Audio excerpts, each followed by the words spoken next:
মাদ্রাসার উদ্যোগে আয়োজিত 2 দিনব্যাপী তাফসীরুল কোরআন মাহফিল আমাদেরকে আসার বসার সুযোগ করে দিয়েছেন। সকলে আবার বলে আলহামদুলিল্লাহ।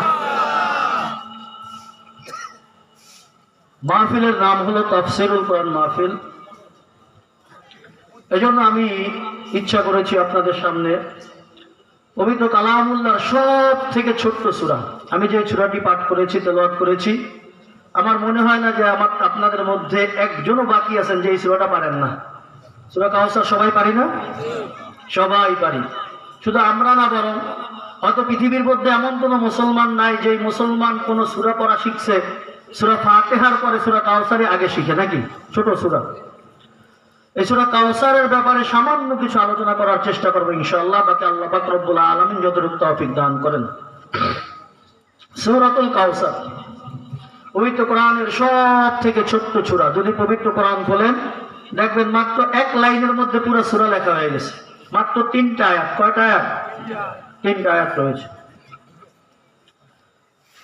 প্রত্যেক সূরা অথবা কোনো আয়াত যখন আল্লাহ পাক রব্বুল আলামিন নাজিল করেছেন, নাজিলের পিছনে কোনো ঘটনা অথবা কোনো আল্লাহ পাক রব্বুল আলামিনের বিধান, কোনো একটা উদ্দেশ্য এখানে থাকে। সূরাতুল কাউসার কেন নাজিল হয়েছে, এর প্রেক্ষাপট কি ছিল?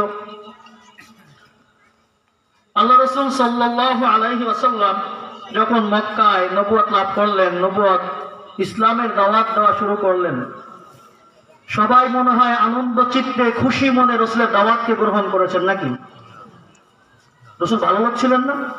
40 বছর পর্যন্ত সবার কাছে প্রশংসিত ব্যক্তি ছিলেন না? রাসূল যখন দাওয়াত নিয়েছেন সবাই খুশি মনে দাওয়াত গ্রহণ করছেন, মনে হয়, নাকি? অল্প কিছু লোক দাওয়াত গ্রহণ করেছেন। যখন সবাই দেখলো যে মুহাম্মদ এক নতুন ধর্ম নিয়ে এসেছে, বাপ দাদার যে ধর্ম, এর বিরুদ্ধে সে কিছু বলতেছে, তখন মানুষ বিভিন্নভাবে তার বিরুদ্ধে চক্রান্ত করা শুরু করলো। যে মুহাম্মদকে কিভাবে শেষ করা যায়, তার আনীত ধর্মকে কিভাবে নিঃশেষ করে দেওয়া যায়, এই চেষ্টায় তারা লিপ্ত হয়ে গেল। এক পর্যায়ে এমন একটা অবস্থা দাঁড়াইল যে মুহাম্মদের সাথে স্বাভাবিক কথা বললেও ওই ব্যক্তি সমাজের মানুষের রোষানলে পড়ে যেত। মানুষ তাকে শত্রু মনে করত যে মুহাম্মদের সাথে তার কি সম্পর্ক। নাউজুবিল্লাহ। আস ইবনে ওয়াইল নামক এক ব্যক্তি একবার রাসূলুল্লাহ সাল্লাল্লাহু আলাইহি সাল্লামের সাথে কোনো কথা বলতেছিল, কোনো এক বিষয়। তো যখন রাসূলের সাথে কথা বলে, এজন্য অন্যান্য কাফেররা যখন আস ইবনে ওয়াইল কাফেরদের কাছে আসলো, তখন বলল, তুমি মুহাম্মদের সাথে কি কথা বলতেছিলে? সে কাফেরদেরকে খুশি করার জন্য সে বলল, আমি তো আবতারের সাথে কথা বলছি। কি বলছি? আবতার। ইন্না শানিয়াকা হুয়াল আবতার শব্দ আছে না? সে কাফেরদেরকে খুশি করার জন্য বলল, আমি আবতারের সাথে কথা বলেছি। আবতার শাব্দিক অর্থ হলো নির্বংশ বরকত শূন্য। নির্বংশ বরকত শূন্য, যার মধ্যে কোনো কল্যাণ নাই, যার মধ্যে কোনো বরকত নাই, যার মধ্যে কোনো ভালাই নাই, তাকে আবতার বলা হয়। এবং যার বংশ সামনে বিস্তার লাভ করে না, তাকে আবতার বলা হয়। তো রাসূলকে যখন সে এই সম্বোধন করলো, আমি তো আবতারের সাথে কথা বলছি, অন্যান্য কাফেররা খুশি হয়ে গেল যে না, সে মুহাম্মদকে ভালোবাসে কথা বলে নাই, অন্য কোনো বিষয় মনে হয় কথা বলেছে। রাসূলকে আবতার বলে গালি দিত মক্কার কাফেরেরা। কি কারণে? রাসূলুল্লাহ সাল্লাল্লাহু আলাইহি ওয়াসাল্লাম যখন হযরত খাদিজা রাদিয়াল্লাহু তাআলা আনহাকে বিবাহ করেন, তার গর্ভে আমরা জানি 4 জন কন্যা সন্তান হয়েছিল, তাই না? আরেকজন ছেলে জন্মগ্রহণ করেছিলেন, যার নাম ছিল কাসেম। তার দিকে নিসবত করে রাসূলকে আবুল কাসেম বলা হতো, আবুল কাসেম মুহাম্মদ, অর্থাৎ কাসেমের পিতা। কিছুদিন পরে যখন কাসেম ইন্তেকাল করলেন, তখন মক্কার কাফেররা বলাবলি শুরু করলো, আর এই মুহাম্মদ তো দাওয়াত নিয়ে আসছে, কি হবে? ওর তো বংশই এখানে শেষ, ওর তো কোনো ছেলে সন্তান নাই, শুধু 4টা মেয়ে। মেয়ে দিয়ে কি আর বংশ বিস্তার লাভ করে নাকি? মেয়ে দিয়ে বংশ ধরা হয়? মেয়ে তো যেখানে বিবাহ হবে তার বংশ। তো তারা এটা বলতো, এই মুহাম্মদ নাউজুবিল্লাহ যখন মারা যাবে, তার নাম নেওয়ার মতো দুনিয়ার মধ্যে আর কেউ থাকবে না। নাউজুবিল্লাহ। মোহাম্মদ যখনই যাবে তার আনিত ধর্ম এখানেই শেষ, এই ধর্ম চর্চার মতো কোনো মানুষ দুনিয়ায় আর থাকবে না। এজন্য তারা অবতার বলে গালি দিত এবং বলতো এই লোকটার মধ্যে তো কোনো কল্যাণ নাই, এ তো মানুষের মধ্যে বিভাদ সৃষ্টি করে, ভাইয়ে ভাইয়ের মধ্যে দ্বন্দ্ব সৃষ্টি করে দেয়, পিতা সন্তানের মধ্যে সে গ্যাঞ্জাম সৃষ্টি করে, এই লোকের মধ্যে কোনো কল্যাণ বা বরকত নাই। যখন তারা এই কথা বলতো তো রসুল যখন শুনতেন মনে মনে একটু কষ্ট পাইতেন কিনা? যখন আমাকে কেউ যদি বলে এই লোকটা সমাজের মধ্যে সব থেকে খারাপ, যদিও আমি ভালো থাকি, কিন্তু যখন মানুষ 10 জন বলবে নিজের কাছে কষ্ট লাগবে কিনা? মানুষ এক তো ছেলে মারা গেছে, আবার যদি তাকে গালি দেওয়া হয় এই লোকটা নির্বংশ, এর বংশ এখানেই শেষ, রসুলের মনে কষ্ট লাগবে কি লাগবে না? রসুল কষ্ট অনুভব করতেন। তো এই রসুলকে এই কষ্ট থেকে মুক্তি দেওয়ার জন্য, রসুল যেন মনের মধ্যে কোনো কষ্ট না রাখেন, রসুলকে তারা বরকত শূন্য বলে গালি দিত, রসুল বরকত শূন্য নয়, রসুলকে নির্বংশ বলে গালি দিত, রসুল আসলেই নির্বংশ নয়, এটা বোঝানোর জন্য আল্লাহ পাক রব্বুল আলামিন এই সূরাকে নাযিল করছেন। সুবহানাল্লাহ। তো সূরা নাযিলের প্রেক্ষাপট হযরত আনাস বিন মালিক রাদিয়াল্লাহু তাআলা আনহু এভাবে বর্ণনা করছেন, যদিও উনি অন্য সাহাবার থেকে এই হাদিস শুনছেন, কারণ এই যে সূরা হলো মক্কি। আনাস রাদিয়াল্লাহু তাআলা আনহুর জীবন হলো মদিনায়। আনাস রাদিয়াল্লাহু জীবন কোথায়? মদিনায়।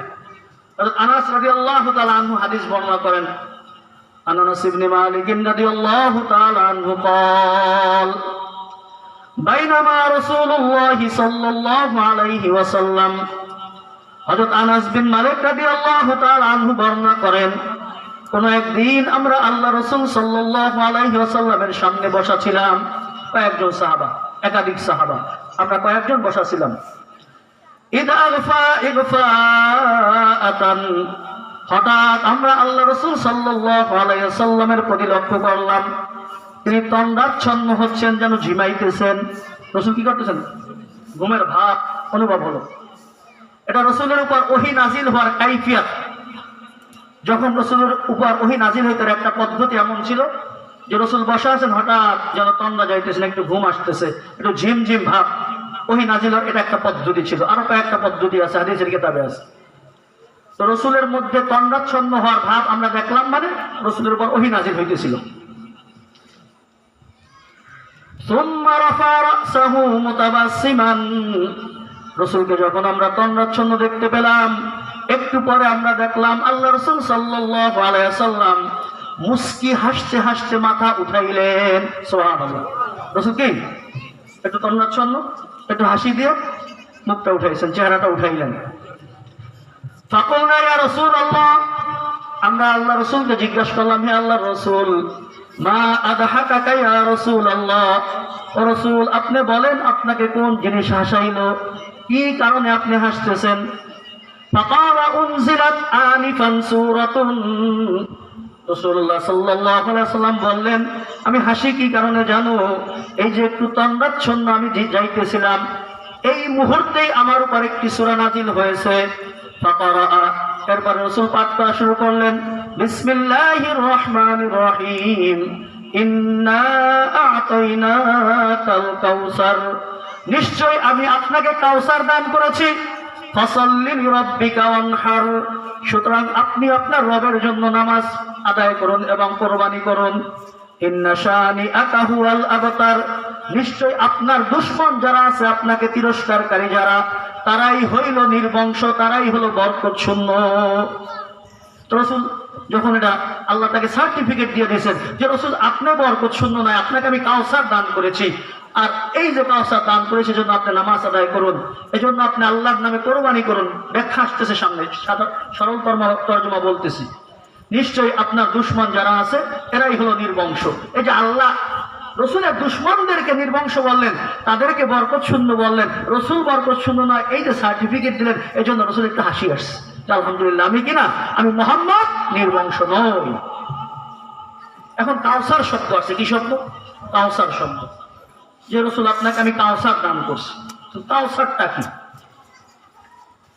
রসুল নিজেই সাহাবাদেরকে প্রশ্ন করতেছেন, আতাদরুনা মাল কাউসার, ও আমার সাহাবারা তোমরা কি জানো কাউসার কি? তোমরা জানো আল্লাহ আমাকে কাউসার দান করেছেন, এই কাউসারটা কি, এটা কি তোমরা জানো? ফাকুলনা, সাহাবারা বলতেছেন আমরা বললাম, আল্লাহু ওয়া রাসূলুহু আ'লামু, আল্লাহ এবং তার রাসূল ভালো জানেন কাউসার কি। সুবহানাল্লাহ। কাউসারের শাব্দিক অর্থ সাহাবাদের জানা ছিল।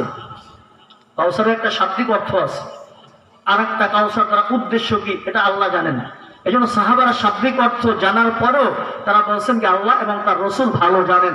এটা সাহাবাদের একটা আদব ছিল। সাহাবারা অনেক কিছু জানলেও রাসূল যখন প্রশ্ন করতেন তারা উত্তর দিতেন আল্লাহ এবং রাসূল ভালো জানেন। এটা একটা আদব, এটা একটা শিক্ষণীয় বিষয়। বড় কোনো ব্যক্তি যখন কথা বলে ওই বিষয়টা যদি আমার আগে 50 বার শোনা থাকে, তার কথার মধ্যে আমাকে না বলা, এরপরে তো এটা হয়েছে, এরপরে তো এটা হয়েছে, হ্যাঁ আমি জানি, এমন না বলা, এটাই হলো আদব। সাহাবারা জানা সত্ত্বেও বলছেন আল্লাহ এবং আল্লাহ রাসূল ভালো জানেন। এটা একটা আদব, এটা আমাদের শিক্ষণীয় বিষয়, এটা আমাদের খেয়াল রাখতে হবে। 10 জন মানুষের সামনে একজন ব্যক্তি কোনো এক বিষয়ে কথা বলতেছেন, ওই বিষয়টা আমার আগে জানা, আমি যদি তার মাঝে কথা বলি তাহলে ওনার কথায় ব্যাঘাত ঘটবে না, উনি মনে কষ্টও পেতে পারেন। এই জন্য আদব হলো যখন কেউ কথা বলে তার সামনে কথা না বলা, তার কথা শেষ হবে, এরপর আমার বক্তব্য থাকলে আমি সেটা উপস্থাপন করব, ঠিক আছে না? তো সাহাবারা কি বললেন? আল্লাহ এবং রাসূল ভালো জানেন। রাসূলুল্লাহ সাল্লাল্লাহু আলাইহি ওয়াসাল্লাম যখন তারা এই কথা বললেন, রাসূল উত্তর দিতেছেন ফাকালা ইন্নাহু হাউজুন ওয়াদানিহি রাব্বি ইয়াউমাল কিয়ামা। এই যে কাউসার আল্লাহ পাক রব্বুল আলামিন আমাকে দান করছেন, ইন্নাহু নাহরুন ওয়াদানিহি রাব্বি ইয়াউমাল কিয়ামা, এটা হলো একটি নহর, একটা পানির নহর যেখান থেকে পানি প্রবাহিত হয়।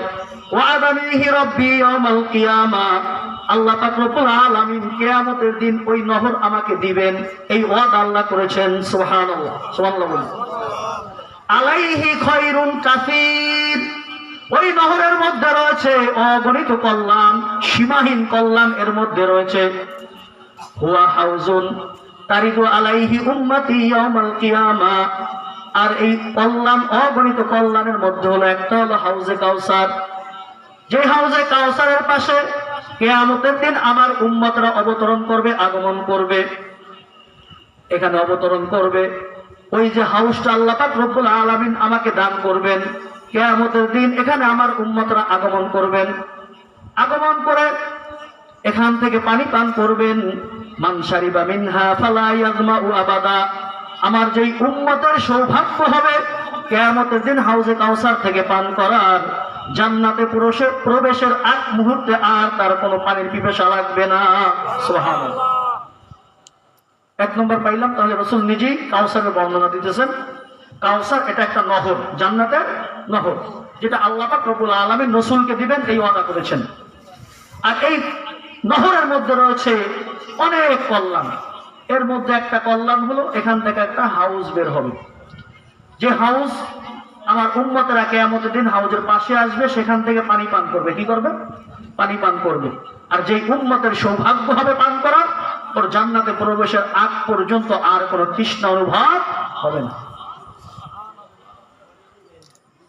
এবার আসেন কাউসারের শাব্দিক অর্থ যদি করি, রাসূল নিজে তো বুঝাইলেন কাউসার একটা জান্নাতের নহর। কাউসারের শাব্দিক অর্থ আপনি যখন অভিধান শাস্ত্র খুলবেন দেখবেন, লোগাতের মধ্যে আপনি পাবেন কাউসারের শাব্দিক অর্থ হলো সীমাহীন কল্যাণ। সুবহানাল্লাহ বলুন।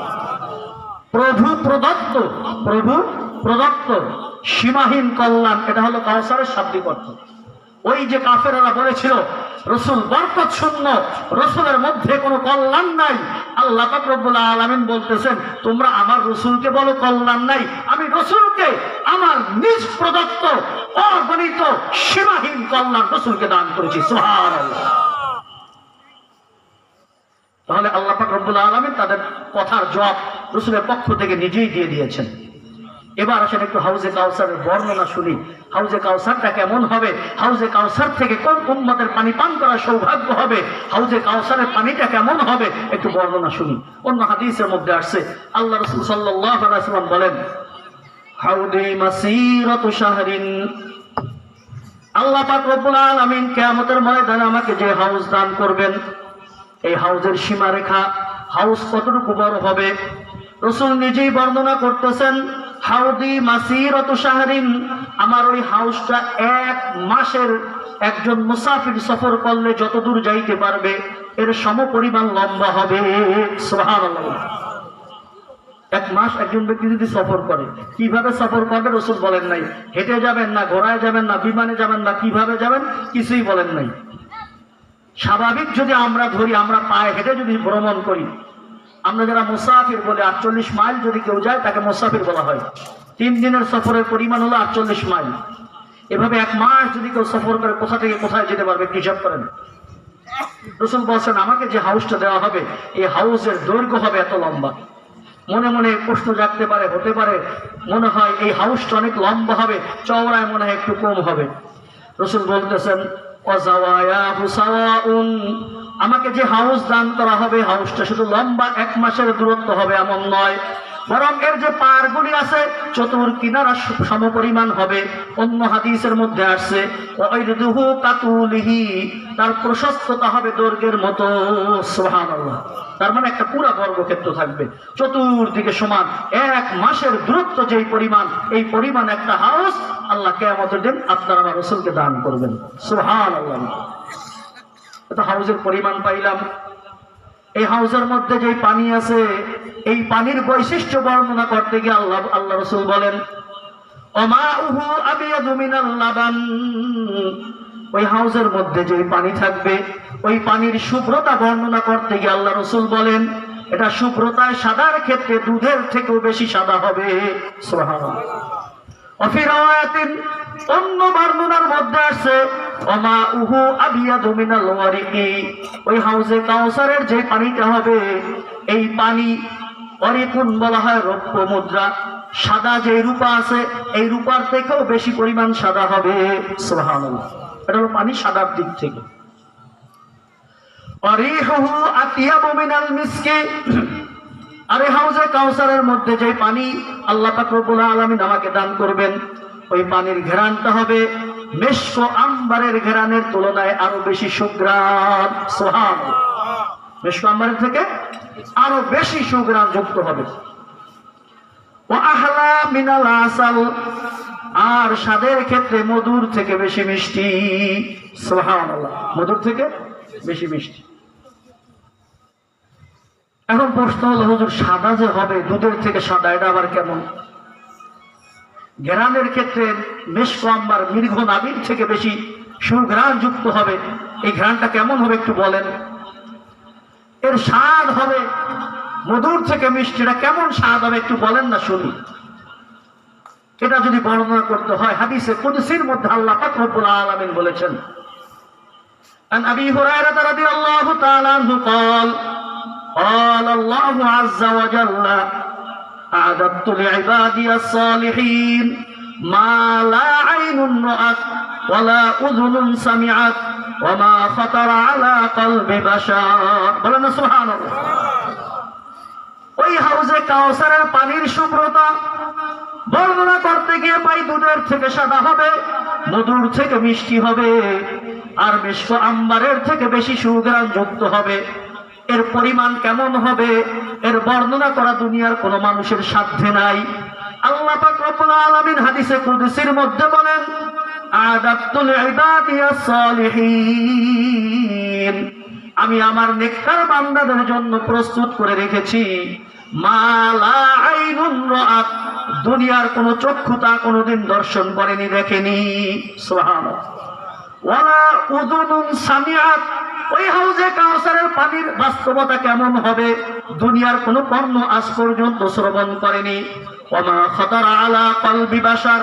চোখে দেখা কানে শোনা তো দূরের কথা, কিয়ামত পর্যন্ত যত মানুষ দুনিয়ার শুরু থেকে আসবে কোন মানুষের মনের মধ্যে আজ পর্যন্ত কল্পনাও জাগে নাই সেটা কেমন হবে। সুবহানাল্লাহ। এতটুকু জানা গেল দুধের থেকে সাদা হবে, মধুর থেকে মিষ্টি হবে, সুঘ্রাণে মেশক আম্বারের থেকেও বেশি সুঘ্রাণ যুক্ত হবে। এই ঘ্রাণ যে কেমন হবে, এর স্বাদটা যে কেমন হবে, এটা কেমন সাদা হবে, এটা দুনিয়ার কোনো চোখ আজ পর্যন্ত এমন শুভ্র কিছু দেখেনি, এমন সুঘ্রাণ কোনোদিন কোনো নাক এখন পর্যন্ত গ্রহণ করেনি, এই স্বাদ এখন পর্যন্ত কেউ আস্বাদন করে। সুবহানাল্লাহ। মান শারিবা মিনহা। আমার উম্মতের মধ্য থেকে যেই ব্যক্তি এই হাউজে কাউসার থেকে পান করবে ফালা ইয়াজমাউ আবাদা, এই উম্মত জান্নাতে প্রবেশের আগ পর্যন্ত আর তৃষ্ণার্ত হবে না। সুবহানাল্লাহ। কিয়ামতের বর্ণনা আপনারা শুনছেন, বিভিন্ন ওয়াইজের মুখে শুনছেন। এত ভয়াবহ একটা ময়দান হবে, সূর্য মানুষের কোথায় চলে আসবে, 1 হাত বা 1 বিঘা হাতের মাথার উপর চলে আসবে। গরমে মানুষ ঘামাবে, ঘামাইতে ঘামাইতে কারো ঘাম হাঁটু পর্যন্ত, কারো কোমর পর্যন্ত, কারো গলা পর্যন্ত। এমন এক ভয়াবহ অবস্থা তৈরি হবে, তৃষ্ণায় মানুষের যেন এমন হবে, তৃষ্ণার কারণে কলিজা যেন ফেটে পড়ার উপক্রম হচ্ছে। এই কঠিন মুহূর্তে রাসূল বলতেছেন, আমার উম্মতদেরকে হাউজে কাউসারের পানি পান করানো হবে। যেই উম্মত একবার পান করবে, ওই উম্মত জান্নাতে প্রবেশের আগ পর্যন্ত আর তৃষ্ণার্ত হবে না। সুবহানাল্লাহ। এখন যেই পান পাত্র দিয়ে পান করানো হবে, এই পান পাত্রের পরিমাণ কি আর পান পাত্রটা কি? যেই গ্লাস দিয়ে, কাচের গ্লাস দিয়ে আল্লাহ পান করাবেন, না কি গ্লাস দিয়ে পান করাবেন, এটাও তো জানা দরকার নাকি? এটাও তো জানা দরকার আছে কিনা? আল্লাহ রাসূল সাল্লাল্লাহু আলাইহি ওয়াসাল্লাম অন্য হাদিসের মধ্যে বলেন, হযরত আনাস বিন মালিক রাদিয়াল্লাহু তাআলা আনহুকে বলতেছেন, তারা আবারিকাত যাহাবি ওয়াল ফিজ্জাতি, ও আবু হুরায়রা, তুমি কিয়ামতের দিন দেখতে পাবা হাউজে কাউসারের পাশে রাখা আছে স্বর্ণ এবং রূপার পাত্র। সুবহানাল্লাহ। অন্য হাদিসের মধ্যে আছে কিজানুহু, এক হাদিসে আছে আবারিক, আর এক হাদিসের মধ্যে কিজান। কুজুনের বহু বচন কিজান, অর্থ হলো পাত্র যেটা দিয়ে পানি পান করা হয়। এই পান পাত্রগুলি প্রস্তুত থাকবে স্বর্ণ এবং রূপার দ্বারা। দুনিয়ার মধ্যে পুরুষের জন্য স্বর্ণের পাত্র ব্যবহার হারাম, স্বর্ণের পাত্র ব্যবহার হারাম। আল্লাহ পাক রব্বুল আলামিন এই যে মুসলমান দুনিয়ার মধ্যে স্বর্ণ থেকে বেঁচে থাকবে, হারাম কাজ থেকে বেঁচে থাকবে, কিয়ামতের দিন তাদেরকে স্বর্ণের পাত্রে হাউজে কাউসারের পানি পান করাবেন। সুবহানাল্লাহ। এখন হাউজে কাউসারের যে পানি দিয়ে পাত্র পান করাবো, পাত্রের সংখ্যা কত, কত সংখ্যা সেখানে থাকবে, কয়টা পাত্র থাকবে?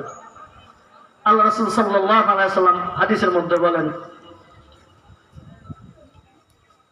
কানুজুমিস সামাই, আমার উম্মত যেই পান পাত্র দ্বারা কিয়ামতের দিন হাউজে কাউসারের পানি পান করবে, ওই হাউজে কাউসারের যেই গ্লাসগুলি, যেই পাত্র দিয়ে তারা পান করবে, এই পাত্রর পরিমাণ হলো আসমানের মধ্যে যত তারকারাজি আছে সমপরিমাণ। অফি রাওয়ায়াতিন আও আকতারা আদাদিন নুজুম, অথবা আসমানে যেই তারকারাজি আছে এর সংখ্যার থেকে পরিমাণে আরো বেশি হবে, সংখ্যা আরো বেশি হবে। এখন আসমানে তারকা কয়টা আছে জানেন নাকি? জানা আছে? বৈজ্ঞানিকরা খুঁজে বাই করছে, সবগুলো তো সন্ধান পায় নাই, কিছু সন্ধান পাইছে। যে কয়টা সন্ধান পাইছে এর সংখ্যা বয়ান করছে 100 কোটি। সুবহানাল্লাহ। কত কত? 100 কোটি। এটা বৈজ্ঞানিকরা এই কয়টা সন্ধান পাইছে, আর যেগুলি সন্ধান পায় না এটা অগণিত আছে। রাসূল বলেছেন, এই নক্ষত্র থেকে পান পাত্র আরো পরিমাণে বেশি হবে, আমার উম্মতের এখানে এসে পানি পান করবে। সুবহানাল্লাহ। এই পানি যখন পান করানো হবে, আমার উম্মতেরা যখন এই হাউজে কাউসারের পাশে আসবে, রাসূল হাদিসের মধ্যে বলতেছেন, তারিদু আলাইহি উম্মতি ইয়াউমাল কিয়ামা ফায়ুখতালাজু মিনহুল আবদু, আমার উম্মতরা পানি পান করতে থাকবে, হঠাৎ কিছু কিছু ব্যক্তিদেরকে পানি পান করতে দেওয়া হবে না, তাদেরকে তাড়িয়ে দেওয়া হবে। ফাআকুলু ইয়া রাব্বি ইন্নাহু মিন উম্মতি, তখন আমি আল্লাহর কাছে আবেদন করব, হে আমার প্রভু, এই যাকে পানি দেওয়া হচ্ছে না এ কিন্তু আমার উম্মত, এ আমার উম্মত, তাকে কেন পানি থেকে বঞ্চিত করা হচ্ছে? ফাকালা, আল্লাহ পাক রব্বুল আলামিন বলবেন, মা তাদরি মা আহদাসাত বাদাকা, ও আমার নবী তুমি জানো না তোমার অবর্তমানে, তোমার পরে তোমার উম্মতরা কত ধরনের অপকর্ম করেছে, কত ধরনের অপকর্ম করেছে, এই জন্য তাদেরকে তাড়িয়ে দেওয়া হবে। এখন প্রশ্ন হলো, তাহলে কাকে তাড়ানো হবে, কাকে পান করানো হবে? এত উম্মতের মধ্যে দুনিয়ার শুরু থেকে কিয়ামত পর্যন্ত যত মানুষ আসবে, এর মধ্য থেকে উম্মতে মুহাম্মাদিকে কিভাবে বাছাই করে পানি পান করানো হবে? কিভাবে চেনা যাবে? রাসূল কিভাবে চিনবেন এটা আমার উম্মত, একে পানি পান করানো দরকার? এই ব্যাপারে রাসূল বলেন, ক্বালা নবী সাল্লাল্লাহু আলাইহি ওয়াসাল্লাম, ইন্না উম্মতি ইয়াতুনা ইয়াওমাল কিয়ামাতি গুররান মুহাজ্জালিনা ফামান ইসতাতাআ মিনকুম আইয়ুতিলা গুররাহু ওয়া তাহজিলাহু ফালইয়াফআল। আল্লাহ রাসূল সাল্লাল্লাহু আলাইহি ওয়াসাল্লাম ইরশাদ করেন, কিয়ামতের ময়দানে দুনিয়ার শুরু থেকে নিয়ে কিয়ামত পর্যন্ত যত মানুষ আগমন করেছে সবাই উপস্থিত থাকবে। সমস্ত মানুষের মধ্যে আমার উম্মতকে বাছাই করে করে পানি পান করানো হবে। আমার উম্মতকে আমি মুহাম্মদ কিভাবে চিনব, তাদের পরিচয় কিভাবে লাভ করা যাবে? রাসূল বলতেছেন, ইন্না উম্মতি, নিশ্চয় আমার উম্মতেরা, ইয়াতুনা ইয়াউমাল কিয়ামা, কিয়ামতের ময়দানে উপস্থিত হবে, গুররান মুহাজ্জালিনা। গুররান বলা হয় ওই ঘোড়াকে যার কপালে শুভ্র চিহ্ন থাকে, সাদা চিহ্ন থাকে। মুহাজ্জাল বলা হয় ওই সমস্ত ঘোড়াকে যেই সমস্ত ঘোড়ার পায়ের মধ্যে কালো ঘোড়া, সাদা চিহ্ন থাকে। এবার বলেন, যদি এখানে কয়েক হাজার ঘোড়া থাকে, কয়েক লাখ ঘোড়া থাকে, কিছু ঘোড়া আছে যাদেরকে বলা হয় চাঁদ কপাল, সাদা চিহ্ন বিশিষ্ট, পাওগুলি সাদা থাকে, সব ঘোড়াগুলি কালো। আর আমার ঘোড়াগুলি যদি কপালে সাদা চিহ্ন থাকে, পায়ের মধ্যে সাদা চিহ্ন থাকে, আমি খুঁজে খুঁজে বের করতে পারবো কি পারবো না? রাসূল বলতেছেন, আমার উম্মতেরা কিয়ামতের দিন গুররাম মুহাজ্জালিনা মিন আসারিল উযুই, তারা যে ওযু করত, তাদের ওযু করার সময় যে অঙ্গগুলি ওযুতে ধৌত করা হয়, এই অঙ্গগুলি কিয়ামতের দিন জ্বলতে থাকবে। অঙ্গগুলির মধ্যে আল্লাহ পাক রব্বুল আলামিন একটা আলো ফিট করে দিবে, সুবহানাল্লাহ। তারা এই আলো যখন জ্বলতে থাকবে, যদি কোটি কোটি মানুষ থাকে অন্ধকারের মধ্যে, আর একজন ব্যক্তির হাতে যদি লাইট থাকে, ওই ব্যক্তিকে চিনে বের করা কঠিন না সহজ? সহজ। কিয়ামতের দিন উম্মতে মুহাম্মাদি যারা নিয়মিত সুন্দর করে ওযু করে নামাজ পড়তো, আল্লাহ রাসূল বলতেছেন, কিয়ামতের ময়দানে যখন সমস্ত উম্মতকে জমা করা হবে, ওই সময় আমার উম্মতের ওযুর অঙ্গগুলি প্রজ্বলিত হতে থাকবে, জ্বলতে থাকবে লাইটের ন্যায়। আমি আমার উম্মতকে দেখে দেখে তাদেরকে পান করাবো, সুবহানাল্লাহ। আমি তাদেরকে দেখে দেখে বাছাই করে চিনে চিনে আমি তাদেরকে বলবো, হ্যাঁ এটা আমার উম্মত, আসো তুমি পান করো, আসো তুমি পান করো, আমি চিনতে পারবো, সুবহানাল্লাহ। এখন প্রশ্ন হলো, এই যে কাউসার, হাউজে কাউসার, এটা কি শুধু আমাদের নবীকে দেওয়া হবে নাকি অন্য অন্য নবীদেরকেও দেওয়া হবে? এটা একটা প্রশ্ন। অন্য নবীরা তাদের উম্মতদের কি করবেন? তারাও তো নবী ছিলেন নাকি? বিভিন্ন আলোচনা আছে।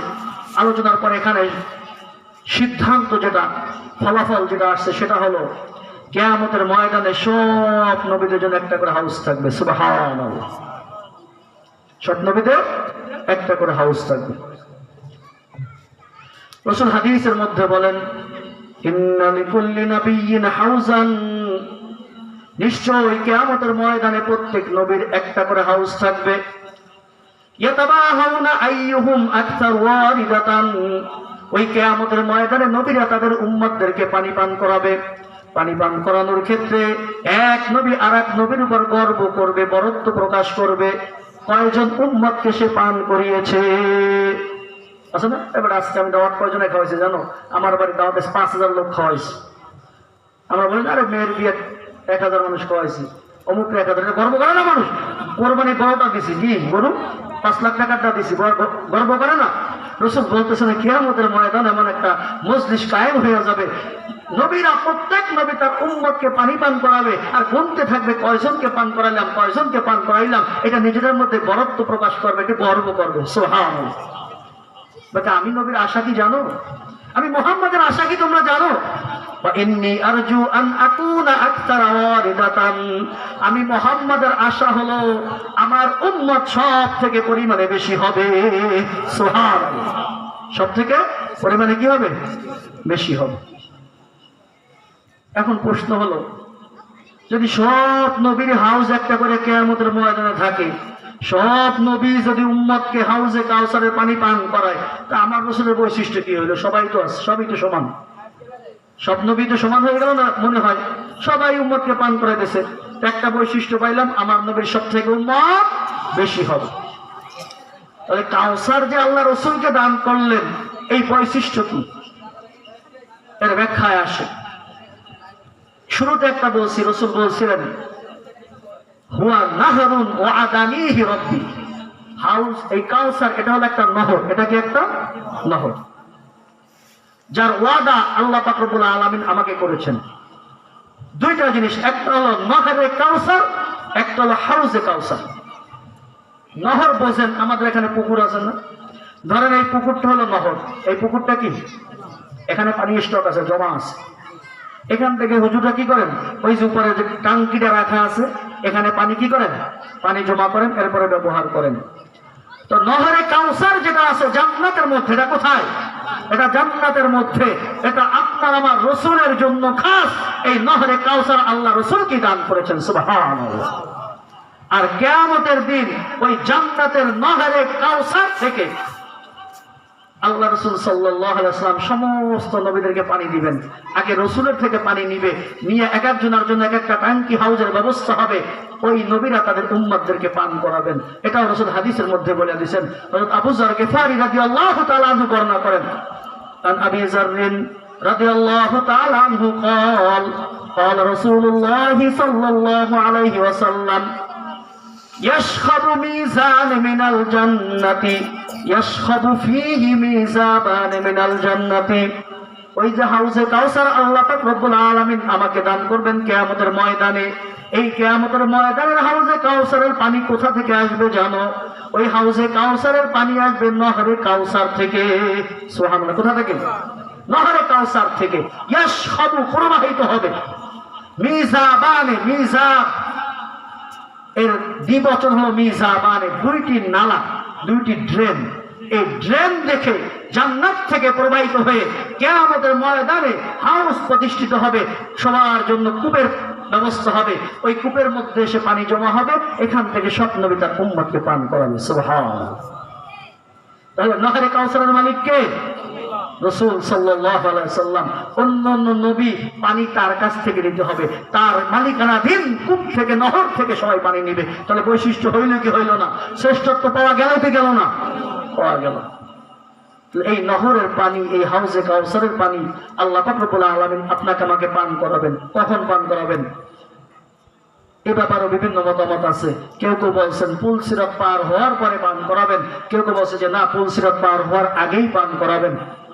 বিশুদ্ধ মত হলো না, পুলসিরাত পার হওয়ার আগেই হাউজে কাউসারের পানি পান করানো হবে। যার ভাগ্যে কাউসারের পানি জুটবে ও সুন্দর করে পুলসিরাত পার হয়ে বিনা হিসাবে জান্নাতে চলে যাবে। সুবহানাল্লাহ। রাসূল আপনার আমার জন্য প্রস্তুত করে রেখেছেন হাউজে কাউসার। আল্লাহ পাক রব্বুল আলামিন রাসূলকে দান করবেন। সুন্দর বয়ান মনে হইল, কত সুন্দর আশা, সবাই হাউজে কাউসার পান করবো। আল্লাহ সবাইকে তৌফিক দান করে, বলেন আমিন। বাকি রাসূল একটু সতর্ক করেছেন, রাসূল একটু সতর্ক করেছেন। عن أبي هريرة رضي الله تعالى عنه قال قال رسول الله صلى الله عليه وسلم لأذودن رجالا عن حوضي كما تذاد الغريبة من الإبل عن الحوض। ও আবু হুরায়রা, আল্লাহ পাক রব্বুল আলামিন আমাকে হাউজে কাউসার দান করবেন।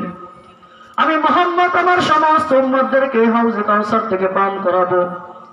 বাকি কিছু লোক এমন থাকবে, লাযুদান্না রিজালান আন হাউজি, আমি আমার ওই হাউজে কাউসার থেকে ওই লোকদেরকে তাড়িয়ে দেব। নাউযুবিল্লাহ। কামা তুযাদুল গরিবাতু মিনাল ইবিলি আনিল হাউজ। আবু হুরায়রা, বুঝে নাও, যেমন আমাদের এলাকার মধ্যে যখন কূপ থাকে, মালিকানাধীন কূপ থাকে, ওই কূপ থেকে যেমন মালিক তার উটনিকে পানি পান করায়, তার উটকে পানি পান করায়, ওইখানে যখন কোনো অপরিচিত উট আসে, মালিকানাহীন কোনো উট আসে, কোনো জঙ্গলি উট আসে, তখন কিন্তু ওই মালিক তার কূপ থেকে ওই উটকে পানি পান করতে দেয় না, তাড়াইয়া দেয়। আমি মুহাম্মদ আমার উম্মতকে কিয়ামতের দিন পানি পান করাবো, কিন্তু আমার উম্মতকে উম্মত হিসেবে পরিচয় থাকতে হবে। যদি উম্মতের মধ্যে উম্মত হিসেবে পরিচয় না থাকে, ওই উম্মতের সাথে যদি আমার পরিচয় না থাকে, আমি মুহাম্মদ ওই উম্মতকে কিয়ামতের দিন পানি পান না করাইয়া লাযুদান্না, আমি তাকে অবশ্যই তাড়াইয়া দেব। নাউযুবিল্লাহ। তাহলে স্বাভাবিক দুনিয়ার একটা উদাহরণ বোঝেন। পরিচিত কোনো ব্যক্তি, ধরেন নাজিরপুরে খুব পয়সাওয়ালা এক ব্যক্তি, প্রভাবশালী ব্যক্তি, ওই ব্যক্তি তার জামাই যখন তার বাসায় যায়, সে যেমন আপ্যায়ন করে, আমি হুজুর মানুষ যদিও, আমি গেলে কি আমার খাওয়াইবো নাকি? বাসার ভিতরে ঢুকে খাওয়াবে, বেশিতে বেশি বাবা তুমি কে, আমি অমুকের পোলা, বাড়ি কে অমুক, অমুকের নাতি, ও তুমি অমুক, তো ঠিক আছে বসে এক কাপ চা খাও, একটা বিস্কুট খাও, যাও। আর যদি একেবারে নাই চেনে, গেটই তো খুলবে না। ঢাকায় যান আপনি, আমাকে যদি কেউ না আসলে গেট খুলবে নাকি আমার জন্য? দারোয়ান আমাকে গেট থেকে ঢুকতেই দেবে না। তো রাসূল বলতেছেন, আবু হুরায়রা, ওই কিয়ামতের ময়দানে আমার মুহাম্মদের তো খুব আশা, আমার উম্মত বেশি হবে যাদেরকে আমি পান করাবো, বাকি কিছু উম্মত থাকবে যার সাথে আমি মুহাম্মদের পরিচয় না থাকার কারণে আমি মুহাম্মদ তাকে চিনবো না, সে অপরিচিত হবে, অপরিচিত হওয়ার কারণে তাকে আমি আমার কূপ থেকে পানি পান করাবো না, তাকে তাড়িয়ে দেবো। নাউযুবিল্লাহ। এই হাদিসের ব্যাখ্যায় মুহাদ্দিসিন ইকরাম বলেন, কাদেরকে তাড়িয়ে দেওয়া হবে? মুহাদ্দিসিন ইকরাম ব্যাখ্যা করে বলেন, ওই সমস্ত ব্যক্তি যারা শিরক করে দুনিয়া থেকে বিদায় নেবে, মুশরিক যারা কাফের হবে, যারা মুরতাদ হবে, তাদেরকে পানি দেওয়া হবে না।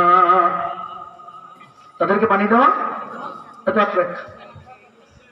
অন্যান্য বিভিন্ন হাদিসের মধ্যে আল্লাহ রাসূল সাল্লাল্লাহু আলাইহি ওয়াসাল্লাম বলেছেন, উম্মত তো সবাই আমার, আমি রাসূলের জামানায় তারা আসছে, তারা আমার উম্মত, কিন্তু এই উম্মতের কিছু বৈশিষ্ট্য আছে। এই উম্মত হইল শ্রেষ্ঠ উম্মত, উম্মতের শ্রেষ্ঠত্ব ধরে রাখার দায়িত্ব এই উম্মতের। উম্মত যখন নিজেকে ভুলে যায়, নিজের পরিচয় যখন সে ভুলে যায়, সে মুহাম্মাদের উম্মত, উম্মত হিসেবে তার করণীয় কি এটা যখন সে ভুলে যায়, আল্লাহ রাসূল সাল্লাল্লাহু আলাইহি সাল্লাম বিভিন্ন ভাবে বলছেন, লাইসা মিন্না, লাইসা মিন উম্মতি, এই গাদ্দার এটা আমার উম্মত না, এ আমার উম্মত ভুক্ত না। নাউযুবিল্লাহ। বিভিন্ন আমলের কারণে মানুষ উম্মতের দরজা থেকে তার নাম কাটা হয়ে যাবে, রাসূল তাকে উম্মত বলে পরিচয় দিবে না। এক নম্বর আসি কোথায়? আপনারা অনেকেই জানেন ঘটনা একটা, তিনজন সাহাবা উম্মাহাতুল মুমিনিনের কাছে আসছে। কয়জন? তিনজন সাহাবা এসে জিজ্ঞেস করতেছেন, আম্মা জানেরা, আমাদেরকে একটু বলেন রাসূলের আমল কি, রাসূল সারাদিন কি আমল করে? তো রাসূলের স্ত্রীগণ আমলের কথা বললেন তাদের কাছে। তারা যখন শুনলো, শুনে মনে করলো এটা তো অনেক কম আমল, এত কম আমল করলে হয়? রাসূল আবার তারা চিন্তা করলেন, রাসূল কোথায় আর আমরা কোথায়? রাসূলের তো সব কিছু মাপ, আমরা তো গুনাহগার, আমাদের আমল বেশি করতে হবে। তিনজনের মধ্যে একজন কসম করলো, আজকে থেকে যতদিন জীবিত থাকবো সারা রাত জেগে নফল নামাজ পড়বো, একটুও ঘুমাবো না। আর একজন কসম করে বসলো, আজকে থেকে যতদিন হায়াত আল্লাহ বাকি রেখেছেন প্রতিদিন রোজা রাখবো, একদিন রোজা ভাঙবো না। আর এক ব্যক্তি কসম করে বলল, বিবাহ শাদী সংসারে যদি লিপ্ত হই ইবাদতে বিঘ্ন ঘটবে, এজন্য সে কসম করছে আর জিন্দেগিতে বিবাহ করব না, বিবাহ না করে আল্লাহর ইবাদতের মধ্যে জীবন কাটিয়ে দেব। চিন্তা ভালো না খারাপ? কথা কানা, চিন্তা ভালো করছে না খারাপ করছে? চিন্তা ভালো না? সারা জীবন রোজা রাখবে, সারা রাত নফল নামাজ পড়বে, বিবাহ শাদী দরকার নাই, মসজিদে বসে শুধু জিকির ফিকির করতে থাকবে। চিন্তা তো ভালো করছে, যদিও চিন্তা ভালো, কিন্তু এটা রাসূলের সুন্নতের খেলাফ। কিসের খেলাফ? রাসূল যখন তাদের এই কথা শুনলেন, তখন রাসূল বললেন, আমি মুহাম্মদ, আমিও রাতে নামাজ পড়ি, আবার রাতে ঘুমাই। আমি মুহাম্মদ বিভিন্ন দিন রোজা রাখি, আবার রোজা রাখি না, রোজা ছেড়ে দেই। আমি নিজে বিবাহ করেছি, সংসার করি। ফামান রাগিবা আন সুন্নতি, সুতরাং আমি মুহাম্মদের সুন্নত হলো রাতে নফল নামাজ পড়বে, আবার ঘুমাবেও, মাঝে মাঝে রোজাও রাখবে, আবার রোজাও ছাড়বে। বিবাহ শাদী করে সন্তানদেরকেও দেখাশোনা করতে হবে, স্ত্রীদের ভরণ পোষণের ব্যবস্থাও করতে হবে। এটাই আমি মুহাম্মাদের সুন্নত। ফামান রাগিবা আন সুন্নতি ফালাইসা মিন্নি, সুতরাং যে আমার সুন্নতকে অবহেলা করবে, সুন্নতকে সুন্নত বলে মানবে না, ওইটা আমার উম্মত না। এজন্য ইবাদত তো করতে হবে, আল্লাহ বানাইছেন আপনাকে আমাকে ইবাদত করার জন্যই, সেটা পদ্ধতি অনুযায়ী হতে হবে, রাসূলের সুন্নাত পদ্ধতি অনুযায়ী হতে হবে। ঘর বাড়ি সব ছেড়ে দিলাম, স্ত্রী সন্তান কে কোথায় আছে কোনো খবর নাই, তাদেরকে ওই অবস্থায় রেখে আমি শুধু তাবলীগেই গেলাম বছরকে বছর, এদিকে আমার স্ত্রীর পর্দা নাই, আমার মেয়েদের পর্দা নাই, এদের খাবার নাই, আর একবার চাই খাইতেছে, এটা করা রাসূল বলছে এটা আমার সুন্নাত না, এটা আমার সুন্নাত না। আবেগে দিন চলে না, আবেগের সাথে বিবেকও থাকতে হবে। কি থাকতে হবে? বিবেকও থাকতে হবে। তাহলে এক নম্বর পাইলাম, রাসূলের সুন্নাতকে যে অবহেলা করবে, সুন্নাতকে সুন্নাত বলে যে মানবে না, সুন্নাতকে যে তুচ্ছ তাচ্ছিল্য করবে, রাসূল বলছে এটা আমার উম্মত না।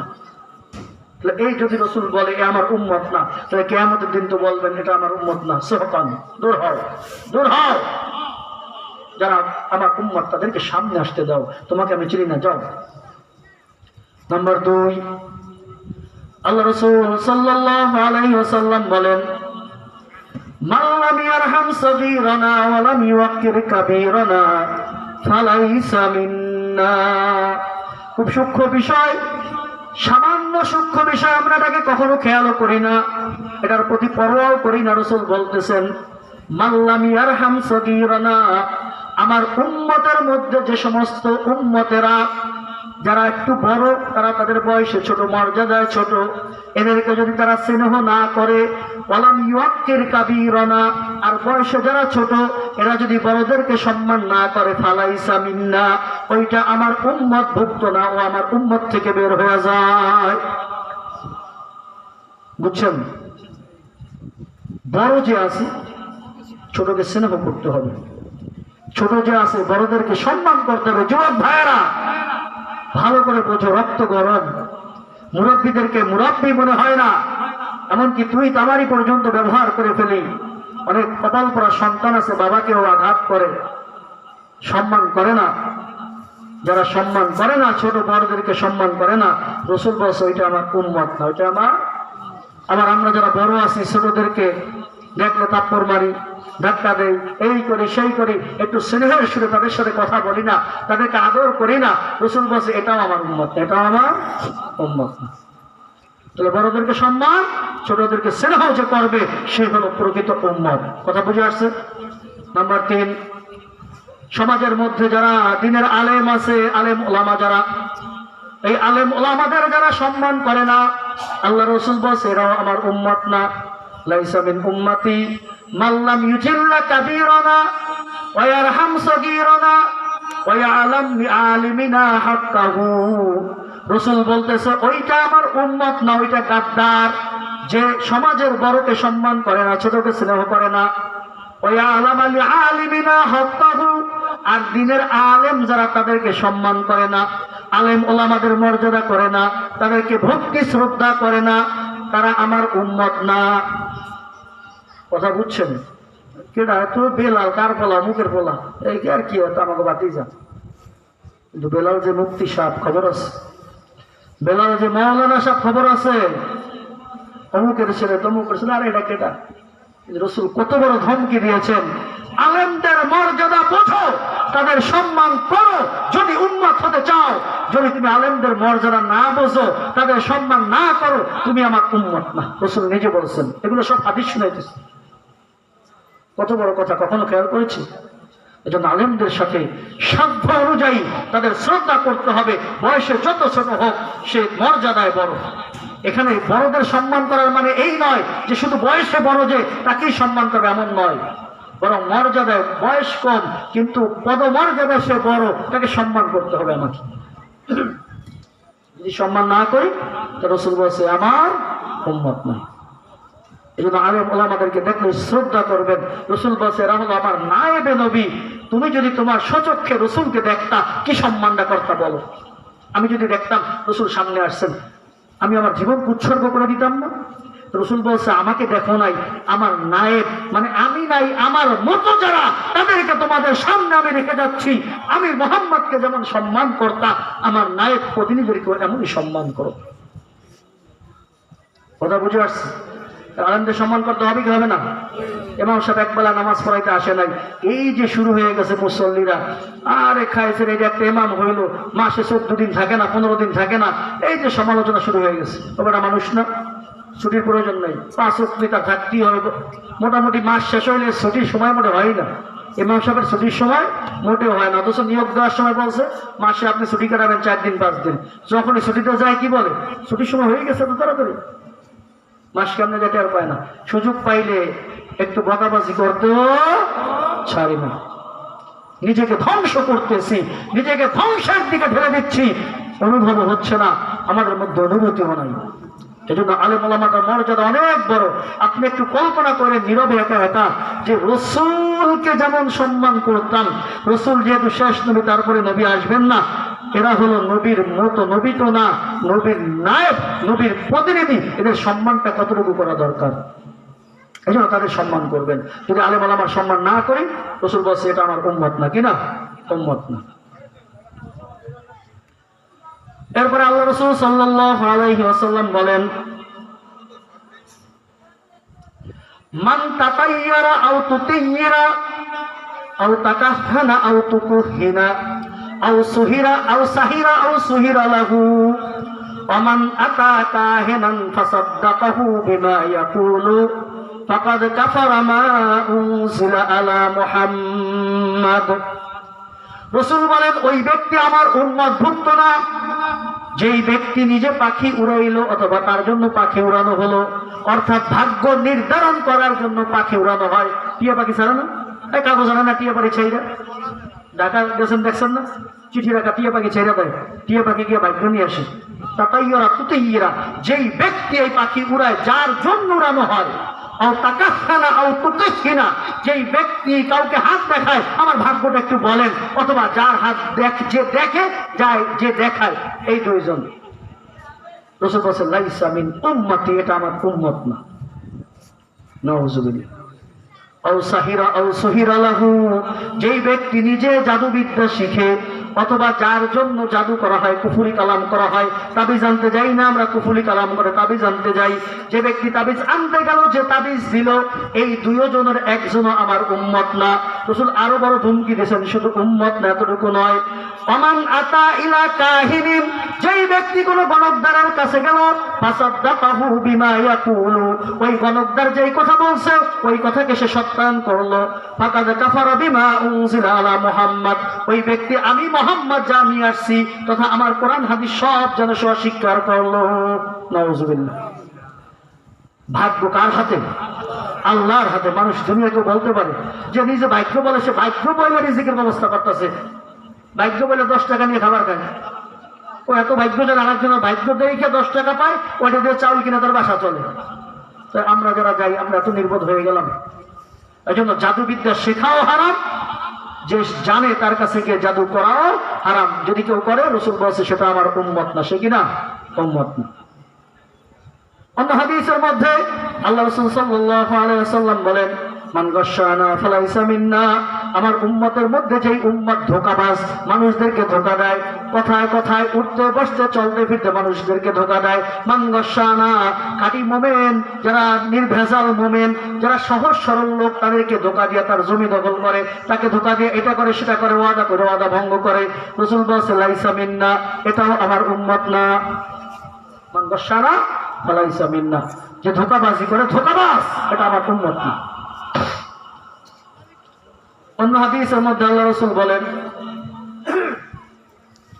মান হামালা আলাইনা সিলাহা ফালাইসা মিন্না, অন্যায় ভাবে যে আরেকজনকে হত্যা করে, অন্যের উপর অস্ত্র ধারণ করে, সে আমার উম্মত না।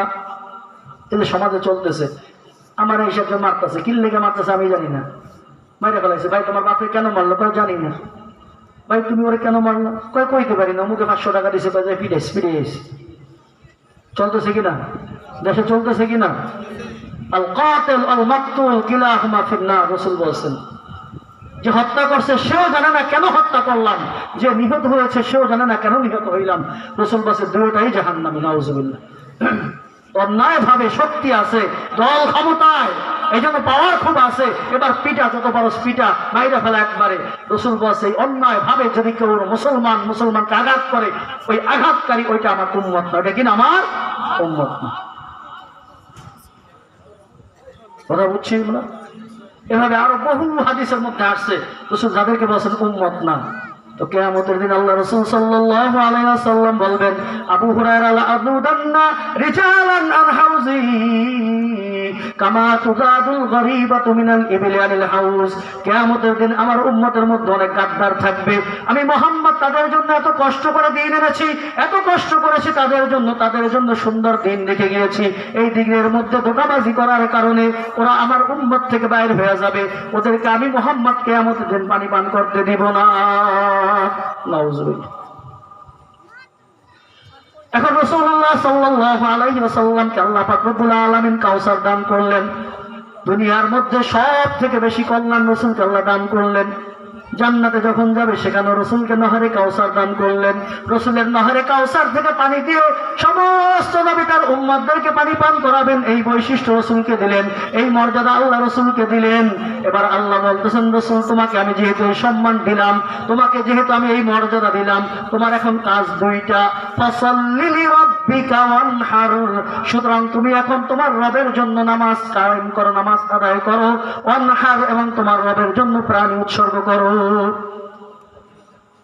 এখানে আল্লাহ পাক রব্বুল আলামিন রাসূল যখন নিয়ামত প্রাপ্ত হয়েছেন দুইটা কাজ দিয়েছেন। কয়টা কাজ? এক নম্বর ফাসাল্লি লিরাব্বিকা, নামাজ পড়ো তোমার রবের জন্য। কার জন্য? রবের জন্য নামাজ পড়ো। নামাজ অনেকে পড়ি, সমাজের চাপে পড়ে, অনেকে লোক দেখানোর জন্য মানুষ আমাকে নামাজি বলবে। আল্লাহ বলছেন না না, মানুষকে কি দেখাইবা, তুমি নামাজ পড়ো তোমার রবের জন্য। ইন্না সালাতি ওয়া নুসুকি ওয়া মাহইয়ায়া ওয়া মামাতি লিল্লাহি রাব্বিল আলামিন, নিশ্চয় ইন্না সালাত আমার নামাজ, ওয়া নুসুকি আমার হজ কুরবানি যত ইবাদত আছে, ওয়া মাহইয়ায়া আমার জীবিত থাকা, ওয়া মামাতি আমার মৃত্যুবরণ করা, লিল্লাহি রাব্বিল আলামিন বিশ্বের প্রতিপালক আল্লাহর জন্য। এই নিয়তে কাজ করতে হবে। তাহলে আদেশ করছেন করা দুইটা, কেন বলছেন? এই দুই কাজের আদেশ করার কারণও আছে। এর কারণ হলো মক্কার কাফের মুশরিক যখন ব্যবসার উদ্দেশ্যে বের হতো, কোথায়? ব্যবসার উদ্দেশ্যে বের হতো, শীতে একবার গরমে একবার। এই ব্যবসায় যাওয়ার আগে তারা যে কাবা শরীফের মধ্যে যে মূর্তিগুলি ছিল, এই মূর্তির সামনে এসে তারা সেজদা করত এবং তার সামনে পশু ওই মূর্তির জন্য কোরবানি করত। আবার যখন ব্যবসা থেকে সফল হয়ে আসতো তখন এসে আবার মূর্তির কাছে সেজদা করত আর মূর্তির নামে প্রাণ উৎসর্গ করত। এই কাফেরদের বিরোধিতা করার জন্য আল্লাহ পাক রব্বুল আলামিন রাসূলকে আদেশ দিয়েছেন যে রসুল ওরা যেমন মূর্তির জন্য নামাজ পড়ে সেজদা করে, রসুল আপনি আপনার রবের জন্য নামাজ পড়ুন আর আপনার রবের জন্য প্রাণ উৎসর্গ করুন। তো সেজদা করতে হবে কার জন্য? রবের জন্য। কার জন্য? আল্লাহর জন্য। সেজদাটা যেমন আল্লাহ রসুল শিক্ষা দিয়েছেন এভাবে করতে হবে। আমি নামাজও পড়লাম, অন্য যত অপকর্ম আছে এগুলিও করলাম, এই ব্যক্তি বড় ইবাদতকারী না। এই ব্যক্তি বড় ইবাদতকারী না। বড় ইবাদতকারীকে জানেন? সারাদিন যে তসবিহ হাতে নিয়ে থাকে, জুব্বাটা পয়রা, রুমালটা ঘোমটা দিয়া এমন একটা হাবা কাবা পরে, পাগড়িটা বাঁধে, ওই ব্যক্তি মনে হয় বড় ইবাদতকারী নাকি? এই ব্যক্তি বড় ইবাদতকারী নয়। আল্লাহ রাসূল বড় ইবাদতকারীকে রাসূল শিক্ষা দিয়েছেন। এটা আবু হুরায়রার হাদিস। আন আবি হুরায়রা রাদিয়াল্লাহু তাআলা আনহু قال قال رسول الله صلى الله عليه وسلم من يأخذ عن هؤلاء الكلمات يعمل بهن أو يعلمهن من يعمل بهن। আল্লাহ রাসূল বলতেছেন, আবু হুরায়রা তোমাদের মধ্যে কে আছে এমন যে আমার থেকে কিছু কালিমা, কিছু বাণী গ্রহণ করবে, যে নিজের উপর আমল করবে এবং অন্যদেরকে শিক্ষা দিবে, সে যেন এই কথার উপর আমল করে। ফাকুলতু আনা ইয়া রাসূলুল্লাহ, হযরত আবু হুরায়রা বলতেছেন আমি সর্বপ্রথম বলেছি রাসূল আমি নিজে প্রস্তুত। ফাআখাযা ইয়াদাইয়া, রাসূল আমার হাত ধরলেন। ফাআদ্দা খামসান, আল্লাহ রাসূল পাঁচটা কাজের কথা বলেন। কয়টা? পাঁচটা কাজের কথা। কয়টা? সিরিয়াল দিয়ে পাঁচটা। ফাকালা ইত্তাকিল মাহারিমা তাকুন আবাদান নাস। ও আবু হুরায়রা, বড় ইবাদতকারী হওয়ার জন্য সারা রাত জেগে নফল ইবাদত করার দরকার নাই, সারা দিন রোজা রাখার দরকার নাই। বড় ইবাদতকারী হবে ওই ব্যক্তি, ইত্তাকিল মাহারিমা, আবু হুরায়রা হারাম কাজ থেকে বেঁচে থাকো, তাকুন আবাদান নাস, তাহলে তুমি শ্রেষ্ঠ ইবাদতকারী হিসেবে গণ্য হবে। নামাজ বেশি বেশি পড়া লাগে না, মাত্র 5 ওয়াক্তই পড়েন, হারাম থেকে বেঁচে থাকেন, তাহলে আল্লাহর কাছে আপনি বড় ইবাদতকারী। বুঝে আসছে? বুঝে আসছে? এই জন্য কি থেকে বেঁচে থাকতে হবে? হারাম থেকে। কি থেকে? হারাম থেকে বেঁচে থাকতে হবে। সময় সংক্ষেপ একেবারে শেষ হয়ে আসছে, শেষ আয়াতটা বলি। এই জন্য আল্লাহর জন্য নামাজ কালাম কার জন্য হবে? আল্লাহর জন্য। 2 টাকা দান করবো কার জন্য? আল্লাহর জন্য। মাদ্রাসায় অর্থের প্রয়োজন, এখানে আমি টাকা দিব, দান করবো কার জন্য? আল্লাহর জন্য। এ কথা বলার জন্য না যে মার্কাজুল উলুম মাদ্রাসায় বেটা এবার 50,000 টাকা আমি দিছি। কে দিছে? আমি 50,000 দিছি। আর একজন বলছে ভাই আমি 50,000 দান করছি। দুয়ের মধ্যে পার্থক্য আছে না নাই? আমি দিছি বেটা 50,000, এটা অহংকারের আলামত। ভাই আমিও 50,000 টাকা দিয়েছি, এটা বিনয়ের আলামত। এটা কিসের আলামত? বিনয়ের আলামত। এজন্য কাজ আল্লাহর জন্য, মানুষ দেখানোর জন্য নয়। মানুষকে দেখাই কি হবে? মানুষ তো সাময়িক, কি দেখাই হবে? মানুষকে কি দেখানো হবে? হায়াত কয়দিনের আপনার আমার? কয়দিন হায়াত? রাসূল বলছেন আমারু উম্মতি বাইনা 60 ইলা 70 ফাআকাল্লুহুম মাইয়াজুজু যালিকা, আমার উম্মতের গড় হায়াত হলো 60 থেকে 70 বছর। কত? বাইনা 60 আলা 70, 60 থেকে 70। বাকি 70 বছর পর্যন্ত পৌঁছায় সংখ্যায় কম। ফাআকাল্লুহুম আইয়াজুজা যালিকা, ওই 60-70 পর্যন্ত পৌঁছায় খুব কম লোক। তো মাত্র 60 বছর হায়াত ধরেন, 60 বছর দিনে 8 ঘন্টা ঘুমাই, 20 বছর তো এখানেই শেষ। খাওয়া দাওয়া, দুষ্টামি ফাজলামি তো আরো শেষ। ইবাদত কতটুকু করি, কতটুকু করি। এই জন্য যখনই সুযোগ হয় যে কোনো কাজ করবো। আমি কৃষক, কৃষি কাজ করে। আল্লাহ বলছেন, বান্দা তুমি তোমার ফরজ নামাজ হয়ে গেছে, এবার হালাল রিজিক অন্বেষণ করো। এই জন্য আমি কি করলাম? এই জন্য আমি হালাল রিজিক অন্বেষণ করতে বের হয়েছি। আমি ব্যবসা করি আল্লাহর সন্তোষের জন্য, আল্লাহ রাসূল ব্যবসা শিখাইছেন, এই জন্য ব্যবসা করি। তাহলে আমার ব্যবসাও হবে, ইবাদত হয়ে যাবে নাকি? এরপর আল্লাহ বলছেন, ইন্না শানিআকা হুয়াল আবতার। ও রাসূল, আপনি নির্বংশ না, আপনি বরকত শূন্য না। ইন্না শানিআকা, নিশ্চয় আপনার দুশমন যারা আছে, আপনাকে তিরস্কারকারী যারা আছে, এরাই হলো প্রকৃত পক্ষে নির্বংশ, এরাই হলো বরকত শূন্য। সুবহানাল্লাহ। মোট কথা কি দাঁড়াইল? আল্লাহ পাক রব্বুল আলামিনের রাসূল হাউজে কাউসারের পানি পান করা ছাড়া কিয়ামতের দিন কোনো উপায় নাই। পানি পান করতে হইলে রসুলের সাথে সম্পর্ক করতে হবে। কি করতে হবে? রসুলের সাথে সম্পর্ক করতে হবে। রসুলের সাথে পরিচয় থাকলে তার গেট আপনার আমার জন্য খোলা থাকবে, হাউজে কাউসারে পানি পান করবো। সম্পর্ক কি কিভাবে হবে? সর্বশেষ হাদিস শুনে শেষ করতেছি। মান আহাব্বা সুন্নতি ফাকান আহাব্বানি ওয়া মান আহাব্বানি কানা মাই ফিল জান্নাহ। রসুলের সাথে যদি সম্পর্ক করতে চাই, রসুলকে ভালোবাসতে হবে, রসুলের সুন্নতকে ভালোবাসতে হবে। যে রসুলের সুন্নতকে ভালোবাসবে, রসুলের সুন্নত অনুযায়ী জীবনকে পরিচালনা করবে, সে যেন রসুলকে ভালোবাসলো। আর রসুলকে ভালোবাসা মানে রসুলের সাথে সম্পর্ক স্থাপন হয়ে গেল।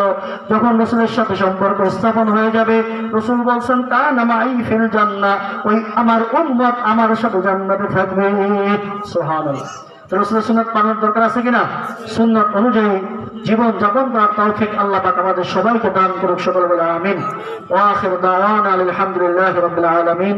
আসসালামু আলাইকুম ওয়া রাহমাতুল্লাহি ওয়া বারাকাতুহু।